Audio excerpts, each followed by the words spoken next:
Am I fitting? Oh, where did I put it? Of course, I didn't carry over the thing. Here it is. That's a great intro. All right. This is just to help because Sam wasn't in that class. If you practice each one, we got it down to 8 shapes, right? It starts with 2 triangles, 2 triangular shapes with the arms. Then it goes to 4 circles, right? And then it ends with 2 square shapes. So that's an easy way to memorize it. Each one, standing meditation. Now there's something I wanted to explain about this. Each one comes from a Xing Yi master's nephew, who he trained in Xing Yi as one of his primary styles. He knew Shaolin first. So each one is mind intent. So one might think, well, all right, what's my intention when I do it? Don't have an intention. You'll mess it up. It's a big waste. I'm getting higher powers from doing this, or I'm going to be a great master, or whatever intention your mind wants to gravitate towards, bleh, toss it. Okay, now the other thing I wanted, 2 more things I wanted to bring out. There are various stationary poses in all of Kung Fu. So when I was under Peter Kwok learning his Shaolin, one of his first exercises was to be in a horse and turn. Turn slowly to one side. Eyes follow the hands, eyes gaze past the hands. And then turn slowly to the other side. Middle fingers as if touching a pin that's sharp on both sides. So anyway, that's some basic Shaolin training.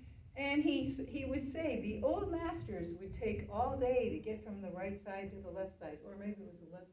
You know what I'm saying? All day. That's how slowly they'd go. So it was infinitesimal. It was almost like not moving.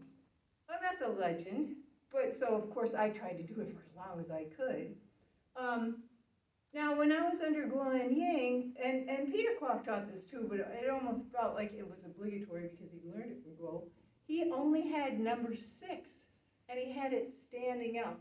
And you can see actual pictures of Wang Shenzai, the originator of each one, in Jan Diepersluit's book, Warriors of Stillness, Part 2, standing, like how Guo did it, but his earlier student did it like number 6.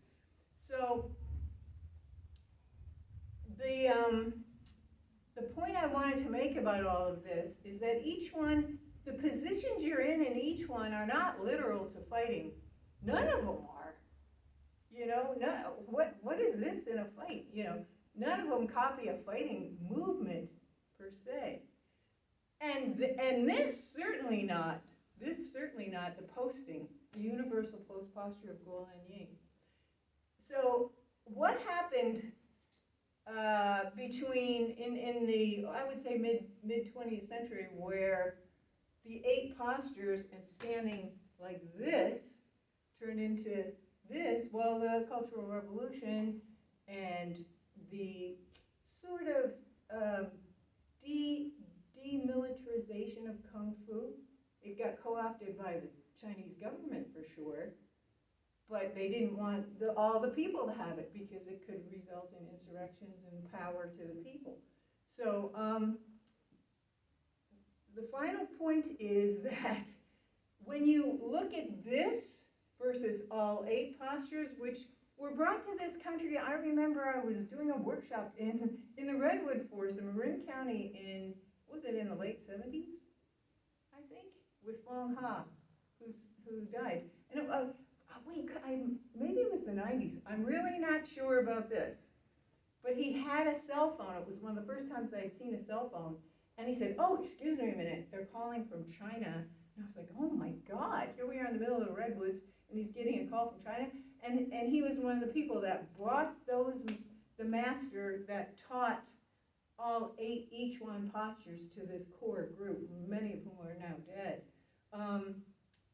So what you're looking at when you see posting or people only standing like this is a deconstruction reconstruction of something that's already deconstructed. So they're trying to, you know, get it down to its, you know, the most essential of the essentials.